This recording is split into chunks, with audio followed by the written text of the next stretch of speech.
இந்த மாதிரியா மனசாட்சியே தெரியுமா உனக்கு? ஆனால் இந்த ரோடு எவ்வளோ பரவாயில்ல.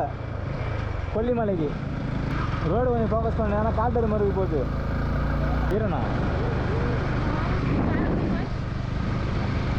அது வந்து பாரு கொஞ்சம் போராடி நிற்காதீங்கன்னு சொன்ன மாதிரி ஒரு டீக்கர்லையும் ஒரு அண்ணன் சொன்னார். கொஞ்சம் சரி கூப்பிட்டு போச்சு. உள்ள பயமாக தான் இருந்தது. சரி நிறைய பேர் ட்ரிங்க்ஸ் பண்ண உட்காந்துட்டு இருந்தாங்க. கும்பலாக பசங்க எல்லாருமே.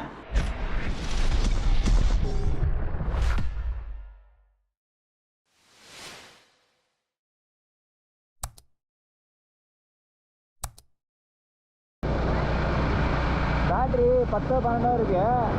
அதுக்கேற்ற மாதிரி வீடியோ போட்டுக்கிறேன். ரைட் மோட்லாம் வீடியோ கிடையாது, ஃபோட்டோ மட்டும்தான்.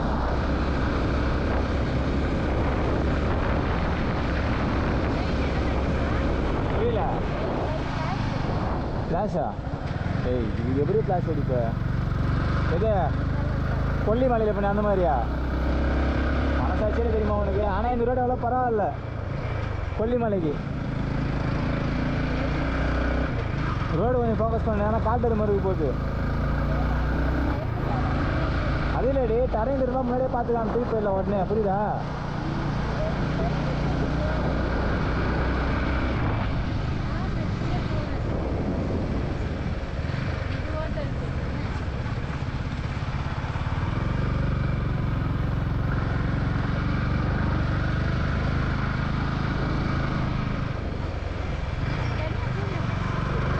புரியல. இந்த மாதிரி டைம் தனியாவா? இந்த மாதிரி இடத்துக்கும் போயிருக்கேன், இந்த மாதிரி டைமுக்கும் போயிருக்கு. இதோட அதிகமாக போயிருக்கேன் டைமுக்கு.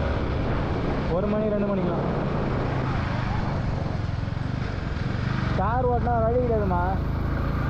கார் ஓட்டுறப்ப வழி கிடையாதுன்ற. புரியல. வீரண்ணா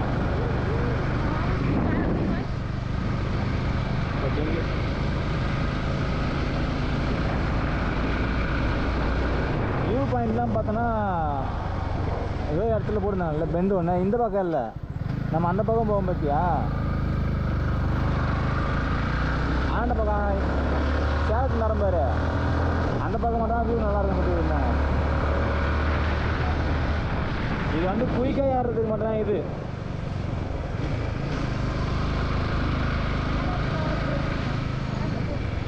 புரியல. பயிறு காற்று போதா? காற்று போனியா? ஏண்டி காற்று போதுன்னு கேட்குற ஃபஸ்ட்டு.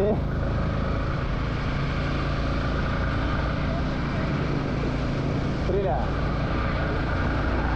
சைக்கிளியா? ஆ சைக்கிள் போகாத. அதெல்லாம் ஒன்றும் கிடையாது.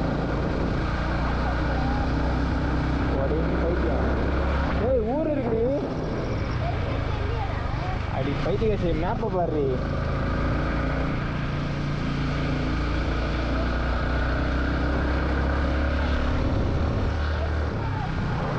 அவ்வளோதானே 18 கிலோமீட்டர் தான். ஆமாண்டி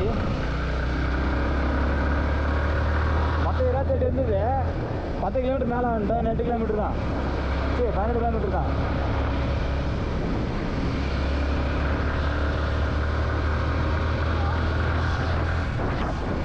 புரியல.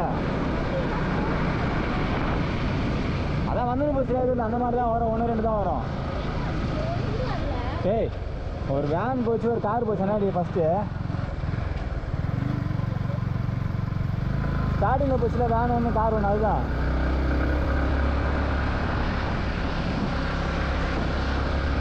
அதெல்லாம் ஒன்றும் இல்லை.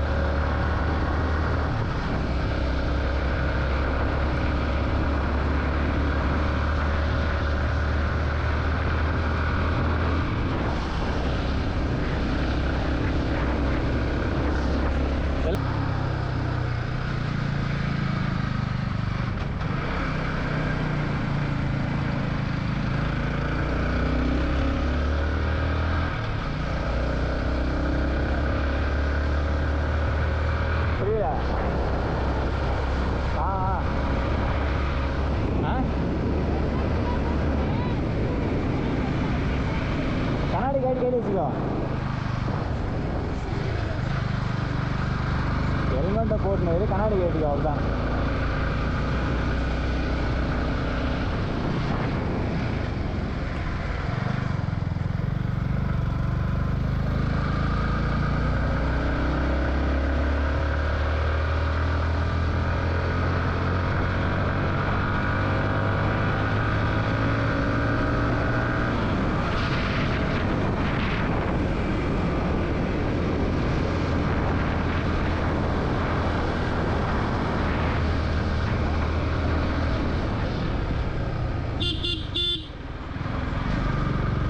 போதுமா? நான் இன்னொரு வண்டி வருது, இன்னொரு வண்டி வருது. 4 அடி அது வந்து பாரு.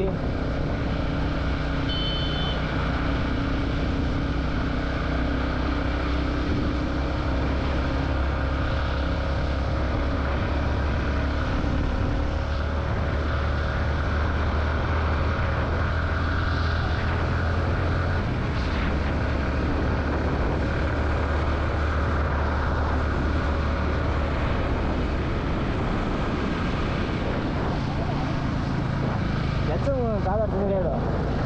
லட்சம் முடியினாரு புரியல. அப்படியாக்கா?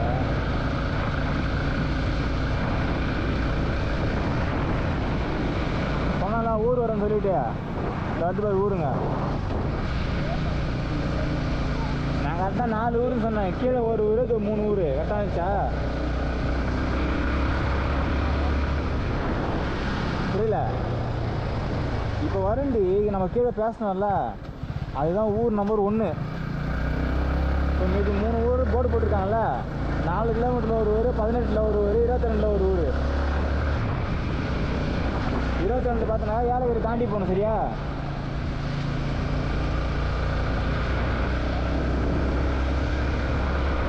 எல்லாத்தையும் காத்தா அப்படி தாண்டி இருக்காங்க.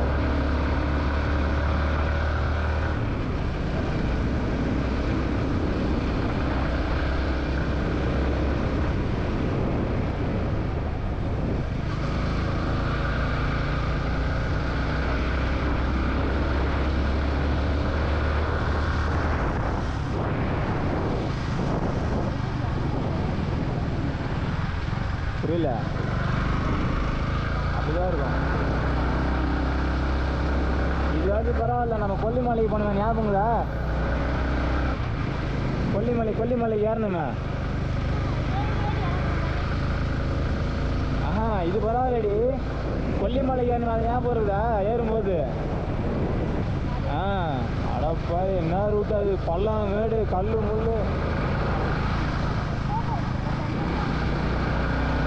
அதுதான் அது ஓகேடி. ஆனால் அந்த இடத்துல ரொம்ப ரிஸ்க்காக இருந்துச்சு. இது டர்னையில் தான் மண் இருக்குது. ஆனால் பிரச்சனை இல்லை, ரொம்ப தெரியுது முன்னாடியே.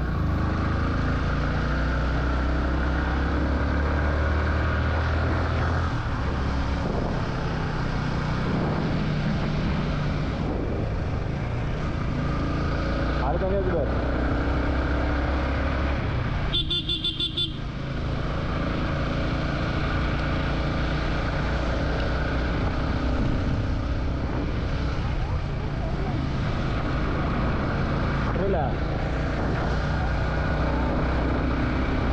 ஏய் சில்லுன்னு தானே இருக்கு. அது வெடிகாலமா? இப்பே சில்லுன்னு தான் இருக்கு. கை காலெலாம் கை எனக்கு ஃப்ரீஸ் ஆகுது. இந்த கை வண்டி ஓட்டும் போது ஒழுங்காக கராட்டா லைட்டா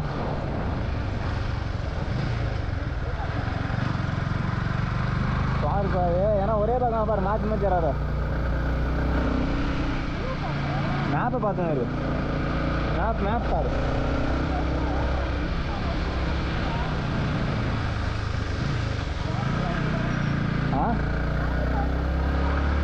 பாட்டு பாடுவா? அது பாட்டு தண்ணி தானே, தண்ணி விடாதுன்னு சொல்கிற. நம்ம கரெக்டாக பார்த்தீங்கன்னா ஹோட்டல் ரீச் ஆகிட்டோம். அந்த ஹோட்டல் எங்கே இருக்குன்னா நம்ம ஏற்காடு கொஞ்சம் முன்னாடி தாங்க இருக்குது. ஏன் இந்த மாதிரி ஸ்டே பண்ணணும்னு சொல்கிறேன்.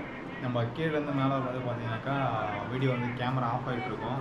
அது காரணம்னு பார்த்தீங்கன்னாக்கா சார்ஜர் வந்து இல்லாமல் இருக்குது. கீழே காட்டுன்னு போயிட்டு இருக்கிறப்போ என்னென்னு பார்த்தீங்கன்னா சார்ஜர் சுத்தமாக இல்லாமல் ஆஃப் ஆகிடுச்சு. ஏன்னா நம்ம காஞ்சிபுரத்துலேருந்து வர வரைக்கும் ஒரே பேட்டரி யூஸ் பண்ணிட்டு இருந்தோமா, நான் கவனிக்கல. எனக்கு அதில் வார்னிங் மெசேஜ் அடிக்காத, நம்ம வந்து பேட்டரி லெவல் கம்மியாக இருந்தால் தான் பார்க்க முடியும். அப்படியே வந்து ஆஃப் ஆகிடுச்சுன்னா கவனிக்கல. ஸோ அது மட்டும் இல்லாமல் நின்று மாற்றலான்னு பார்த்தேன். ஏன்னா அங்கே ஒரு இடத்துல ஒரு லைட் கூட இல்லைங்க. ஸோ பேக்கில் எல்லா திங்ஸ் வேறு இருக்கா, எல்லாத்தையும் பேக் பண்ணி கட்டி வச்சுக்கணுமா. ஸோ அதை கழட்டி எல்லாத்தையும் இறக்கி வச்சு திரும்ப உள்ளேருந்து எடுத்து தான் நம்ம எடுத்து போடணும். ஆனால் சரி வேணாம், நான் மேலே போயிடுவோம். அதுக்கப்புறம் வந்து ஒன்றும் கிடையாது, அந்த இருட்டில் தான் எடுத்துகிட்டு போகிறோம் வீடியோவை. அதுக்கு அடுத்து வந்து நம்ம ரூம் ஒரு கொஞ்சம் ஒரு 1/4 மணி நேரம் தான் நம்ம வந்து வீடியோ கட்டணும். அப்புறம் ட்ராவல் பண்ணோம். அடுத்து ஃபுல்லாக வந்து நம்ம ரூமுக்கு வந்து அமௌண்ட் பே பண்ணிவிட்டு கொஞ்சம் திங்ஸ்லாம் அரேஞ்ச் பண்ணிகிட்டு இருந்தோம். அது என்ன எதனால் நான் சொல்கிறேன். கீழே பார்த்தீங்கன்னாக்கா வரும்போது சொல்லி அனுப்பினாங்க, தயவுசெய்து வந்து யாரும் வந்து கொஞ்சம் போகிற நிற்காதீங்கன்னு சொல்கிற மாதிரி ஒரு டீக்கர்லையும் ஒரு அண்ணன் சொன்னார். நம்ம ஒரு இடத்துல ஒரு ஆட்டோக்காரன் நிட்டிங் கேட்டோம். அவரும் பார்த்தீங்கன்னா சொன்னார், இனிமேல் வந்து நிற்காத தம்பி, ஸ்ட்ரெயிட்டாக போயிடு. ஏன்னு பார்த்தோன்னா இங்கே வந்து நைட்டில் காட்டு பிரச்சனை அதிகமாக போயிட்டுருக்கு, அது கொஞ்சம் ரிஸ்க்கு தான். நீ வந்து எங்கேயும் நிறுத்தாமல் போயிடுங்க. ஏன்னா நீங்கள் போகிறப்ப தான் நிறைய வண்டிங்க வராது, தனியாக தான் போகிற மாதிரி இருக்கும்னு சொன்னார். அது கொஞ்சம் அப்போயே வந்து சொல்லி சார் கூப்பிட்டு போச்சு, உள்ள பயமாக தான் இருந்தது. சரி ஓகே, அவங்க பழையக்கோட்டை வச்சு தான் போகலான்னு சொல்லிட்டு கிளம்பிட்டோம். அப்புறம் வரவேல இந்த காட்டேரிக்கு பயந்தமோ இல்லையோ, வரவேல பார்த்தீங்கன்னாக்கா நிறையத்தில் வந்து நிறைய பேர் ட்ரிங்க்ஸ் பண்ண உட்காந்துட்டு இருந்தாங்க, கும்பலாக பசங்க எல்லாருமே. அதை பார்த்துட்டு கொஞ்சம் பயமாகிடுச்சு. ஏன்னா நாங்கள் தனியாக தான் போகிறோம், வேறு யாரும் கூட வரலையா. ஸோ ஏன்னா நடக்குன்னு சொல்லிட்டு யோசிச்சு அதை பயந்துகிட்டே போயிட்டு இருந்தோம். அப்புறம் பார்த்தீங்கன்னா சேஃபாக மேலே வந்தாச்சுங்க. வந்தோடனே பார்த்தீங்கன்னா மணி வந்து 10 தாண்டிடுச்சு. இதுக்கப்புறம் நம்ம இன்னும் ஏற்காடு போனோம்னா ஒரு இன்னொரு 12 கிலோமீட்டர் போகிற மாதிரி இருந்தது. சாரி, ஒரு 10 கிலோமீட்டர் கிட்டே இருந்தது. அதை சரி என்ன பண்ணிட்டேன் நான், ஓகே இங்கே ஒரு ரூம் இருக்குன்னு சொல்லிட்டு கேட்கலாம் மாட்டாங்க, ரூம் அவைலபிள் இருந்தது. அதனால தான் ஓகே இங்கேயே புக் பண்ணிவிடுவோம் அப்படின்னு சொல்லிட்டு ரூம் புக் பண்ணோம். எவ்வளோ காஸ்ட் பார்த்தா 1000 தான் சொன்னாங்க, 1500 சொன்னாங்க. அப்புறம் 1000 நானும் ஓகேன்னு சொல்லிட்டாரு. நாளைக்கு வந்து நம்ம எங்கே பிளான் பண்ணியிருக்கோம்னா, ஸோ இதெல்லாம் அரேஞ்ச் பண்ண மெயின் ரீசனே பார்த்தீங்கன்னா நம்ம வந்து பைக் வரப்போ குட்டி சர்ப்ரைஸ்ன்னு சொல்லியிருக்கோம் உங்கள்கிட்ட. அது என்னென்னா, நம்ம நாளைக்கு வந்து வால்பாறை போக போகிறோங்க.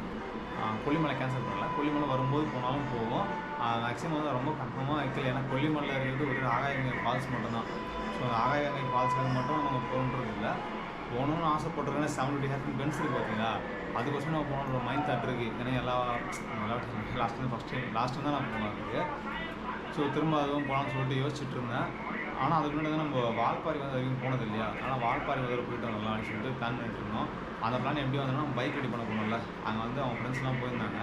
அவர்கிட்ட நான் ஊட்டி பற்றி பேசிகிட்டு இருக்கும்போது அவர் வந்து ஊட்டியோட ஃபோட்டோ காட்டிகிட்டு இருந்தார், ஒரு 2 டேஸ் பண்ணி போனோம் அப்படின்ற மாதிரி. அதில் பார்த்தீங்கன்னா கிளைமேட் நல்லா பயங்கரமாக இருந்தது. அவங்க ஃப்ரெண்ட்ஸ் அந்த டைம் கால் பண்ணி இன்றைக்கி வந்து அவங்க வந்து வால்பாறை போயிருக்காங்க, கிளைமேட் அதோட பக்காருன்னு சொல்லிட்டு இருந்தனால அதனால் இவர் மிஸ் பண்ணிட்டு ஃபீல் பண்ணிகிட்டே இருந்தார். ஸோ நான் மிஸ் பண்ணலாம்னு சொல்லிட்டு என்ன பண்ணோம், கொல்லிமலை போகிறோமோ இல்லையா, நம்ம வந்து வால்பாறை ஃபஸ்ட்டு போயிட்டு வந்துடுவோம். அதை போயிட்டு வந்து நம்ம வந்து கொல்லிமலை முடிஞ்சால் போவோம், இல்லைனா அடுத்த தடவை பிளான் மாறுமா இல்லை நமக்கு தெரியாது. ஏன்னா இப்போ பார்த்தீங்கன்னா உங்களுக்கே தெரியும், வரும்போது நம்ம ஏலகிரி போகிறோம்னா அப்புறம் போவோம், இந்த ஸ்டே ஏற்காடு வந்துட்டோம். நாளைக்கு வந்து நம்ம கொல்லிமலை பாருங்க, கொல்லிமலை போகிறோம்னு சொல்லிவிட்டு வால்பாறை சூஸ் பண்ணியிருக்கோம். அதனால் பார்த்தீங்கன்னா அதுதான் நடக்குமா நமக்கு தெரியாது. அதனால் நாளைக்கு வந்து 4 ஸ்பாட் போக போகிறோம் நம்ம இங்கே லோக்கல் சுற்றுறதுக்கு. ஒரு ஃபால்ஸ் ஒன்று, அப்புறம் ஒரு பார்க்கு, 2 வியூ பாயிண்ட்னு சொல்லியிருக்காங்க. இதெல்லாம் சுற்றி பார்த்துட்டு நம்ம வந்து வால்பாறை கிளம்பிடுவோம். நான் எத்தனை மணிக்கு கிளம்புறோன்னு எக்ஸாக்டாக தெரியல. ஸோ இது முடிச்சுட்டு நம்ம போகும்போது சொல்கிறேன் உங்களுக்கு. ஸோ பிளான்னு எதுவும் அதுக்கு இது பண்ணல, நைட்டு தான் பிளான் பண்ண போகிறேன். அது எவ்வளோ கிலோமீட்டரில் இருக்குன்றது எனக்கு தெரியாது. அது எவ்வளோ கிலோமீட்டரில் இருக்குது, என்ன டிஸ்டன்ஸ் அதுன்னு செக் பண்ணிவிட்டு நான் வீடியோ வந்து சொல்கிறேன் உங்களுக்கு அதில். ஸோ வந்து வால்பாறை கரெக்டாக போக போகிறோம், அது சேஞ்சஸ் இல்லை. ஆனால் அந்த கிலோமீட்டர் எவ்வளோ இருக்குது, எத்தனை ஹவுஸ் நம்ம போக போகிறோம், எங்கே போய் ஸ்டே பண்ண போகிறோம், அடுத்த பிளானை நாங்கள் போய்ட்டு இருக்கோம். இனிமேல் நாங்கள் அதை பற்றி நம்ம சர்ச் பண்ணி பார்த்தா சொல்ல முடியும். ஸோ அதனால் நான் வீடியோ வந்து ரைட் பண்ணுறப்ப நான் உங்களுக்கு சொல்கிறேன். வேறு ஏதாச்சும் மறந்துட்டா இல்லையான்னு தெரில. அப்புறம் இன்னொரு விஷயம் பார்த்தீங்கன்னாக்கா, நம்ம பைக் ரெடி பண்ண போனோம்ல, அதுக்கு வந்து எனக்கு காசு ஈஸியாக தரல. நம்ம திரும்ப போனாலும்னா அந்த பக்கம் போய் தான் போகிற மாதிரி இருக்குன்னா அவர் காசு கொடுக்கவே இல்லை. நம்ம அவர் என்ன சொல்லிட்டாரு, இல்லை இப்போ நான் அவங்களுக்கு போட்டது வந்து அவங்க அடிப்பட்ட மாதிரி இருக்குது, ஸ்க்ராட்ச் தான் கொஞ்சம் வந்து டேமேஜ் ஆகிட்டு, அவங்களுக்கு புதுசாக வந்து ஒரு டாப் கேரியர் போட்டு விட்றேன். இப்போ நான் போகிறது காரணாக்கா, நீங்கள் இதை வச்சு நீங்கள் வந்து நான் ஒரு வியாபாரியாக பேசல ப்ரோ, நான் வந்து ஒரு ட்ரிப் ஒன்று மதிச்சுனா வந்து என்ன சொல்கிறேன்னா, நீங்கள் வந்து யூடியூப் சேனலுக்காக இல்லை ட்ரிப் போகிறீங்க, ஒரு போகிற ட்ரிப் வந்து ஃபெயில் ஆகக்கூடாது. அதனால் பார்த்தீங்கன்னா இதை போட்டு போங்க, நீங்கள் திரும்ப வரப்போனா புதுசாக போட்டு கொடுக்குறேன், அப்புறம் நீங்கள் காசு கொடுங்க, எனக்கு இது காசு வேணாம் போங்க அப்படின்ட்டாரு. அதனால் நம்பிக்கை வச்சு அனுப்பிவிட்டார். நம்ம திரும்பவும் போயிட்டு வந்து நமக்கு அவருக்கு அமௌண்ட் கொடுத்துட்டு இன்னொரு விஷயம் நம்ம சொல்லிட்டு வந்திருக்கோம் அவர்கிட்ட. அந்த வந்து என்னென்னாக்கா பைக் கொஞ்சம் அப்கிரேட் பண்ண போகிறோம். அதை பார்த்தீங்கன்னா நம்ம வந்து தனியாக ஒரு வீடியோ போட போகிறேன், அது வந்து சர்ப்ரைஸாக இருக்கட்டும். ஸோ என்ன பண்ண போகிறோன்னு சொல்லல, ஆனால் ஒரு விஷயம் இருக்குது, பைக் வந்து அப்டேட் பண்ண போகிறோம். அது எந்த மாதிரி பண்ண போகிறோன்றது நான் சொல்ல மாட்டேன். ஸோ பார்த்தீங்கன்னா அது அவரும் பண்ணிகிட்ருக்காரு, நான் எதிர்பார்த்த மாதிரி பண்ணித்தரேன் சொல்லியிருக்காங்க.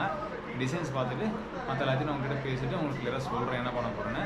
ஸோ நாளைக்கு வந்து நம்ம வந்து வால்பாறை போகிறோங்க. நம்ம சேனல் யாராச்சும் புதுசாக வந்தீங்கன்னாக்கா சப்ஸ்கிரைப் பண்ணிக்கோங்க, பெல்லைக்கன் தட்டி விட்டு ஒரு லைக் பண்ண போட்டு விட்ருங்க. அப்போ தான் நான் போகிற வீடியோ உங்களுக்கு உடனே வரும். ஸோ வேறு ஒன்றும் இல்லை ரிவ்யூஸ், அவ்வளோதான்.